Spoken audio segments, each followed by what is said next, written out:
Joyce, and I'm a pediatric occupational therapist. And I'm Rachel Fan, and I'm a speech language pathologist and certified lactation counselor.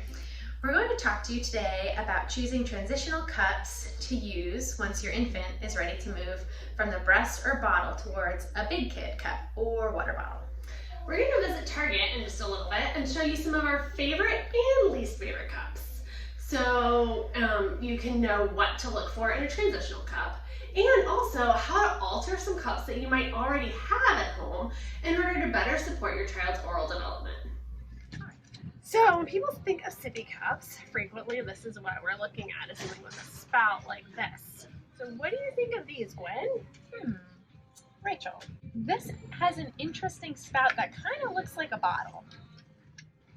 It encourages the same sucking pattern that you would have on a bottle, so you're not activating your cheeks and you're mostly just using the same oral motor skills. It also encourages biting to kind of stabilize as well, and just doesn't help to further develop oral motor skills in your toddler. So what would you want to see instead of that biting and sucking? I would much rather see someone use a straw cup, for example, so that they're getting some more cheek activation. Okay. So something like this. Oh, this is nice. It has a valve in it. It still won't leak. Not leaking sounds fun, but what's in there that makes it not leak? And what does that do? We gotta bite down on it. Again. It does give us some good lip rounding and lets us use our lips. But we also do have to bite down on it, and if we're biting it, then we're also getting it back towards our tongue and still encouraging that sucking like on a bottle. So we could, with something like this where there's a valve right in the top, you might have some of these at home. You can just snip it right below that valve, and then you're gonna get better straw drinking where we're gonna use our lips. So what are we wanting to see when we're drinking from a straw? Definite lip rounding. We don't want to see too much of the straw go into the mouth, because then that tells us that they're biting down on it and stabilizing with their jaw instead of using their cheek muscles. And they're probably also using that same suckle pattern as they would on something kind of like this. Yep, this bottle's great. It's got that little valve in there, but again, you can just snip it right below that valve and there's nothing else impeding the sucking. This one's nice because it has some handles for little ones that might need a little bit more to hold on to as they're learning to drink from a cup. There's also something like this that also has that valve right in the top. If you cut there, and then cut at that bottom, but then you can also close it in case you're worried about those leaks still. Oh yeah, what about this one? Got some big kid bottles. It looks kind of like a straw, but when you drink out of this one, you have to bite down to stabilize. It's not gonna allow for lip rounding because of the shape. It's kind of oval, so it's gonna kind of keep those lips flat and wide instead of getting that good pucker. Okay. So, what about open cups? When should we be introducing open cups to our kids? About a year. Or earlier. Okay. I would say. That sounds really messy. It is. But you can do some things where you can kind of help them drink. But, I mean, part of the fun is making a mess.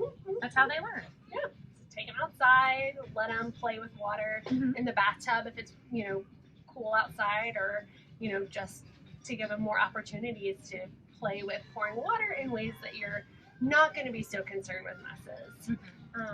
A lot of people really love these cups because they look like an open cup.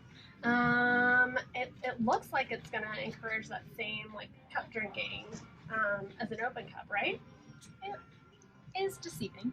You kind of have to get your lips and clamp to kind of open up that gap there, which encourages a different motor pattern that doesn't really assist us when we are drinking from an open cup. But the fun thing about these is this whole top piece rips off, and then it becomes kind of like a control flow cup. So a little bit less flow than from an open cup. Okay, so maybe a little bit less messy, but the liquid's still going to come out and you're still going to get that cup drinking pattern if we just pull this whole top off. So if you have some of these at home, pop that top off and you're good to go. These are really nice. They have a lid closed down so that they're leak proof. Lid locks so it won't accidentally come open. You can unlock it, pop it open, and maybe you have this open spout here where you can just drink from it like you would from an open bottle with nothing to impede the flow of the liquid. You're still going to have to activate your lips around that and get that like good oral motor pattern. And when you're done, close it up and no leaks. Well, that was fun. I think the key takeaways really here are to look for a cup that doesn't require or even promote biting down on it to get the liquid out. So we really don't want any valves or spouts that is going to encourage your child to bite down to drink. Yeah. You want to watch where your child is putting the straw into their mouth. We don't want straws going too far back so that we're using our teeth or our tongue to kind of stabilize or bite down. It should really only be their lips touching the straw. Yeah, and you can look for bite marks on the straw to check and see if they are biting down. And then also, shortening the straw, if you do see that it's going so far back in their mouth, is absolutely okay. Also, make sure that whatever cup you're using promotes really good lip activation. We don't want to see kids using their jaw or their teeth to stabilize the cup. Yeah.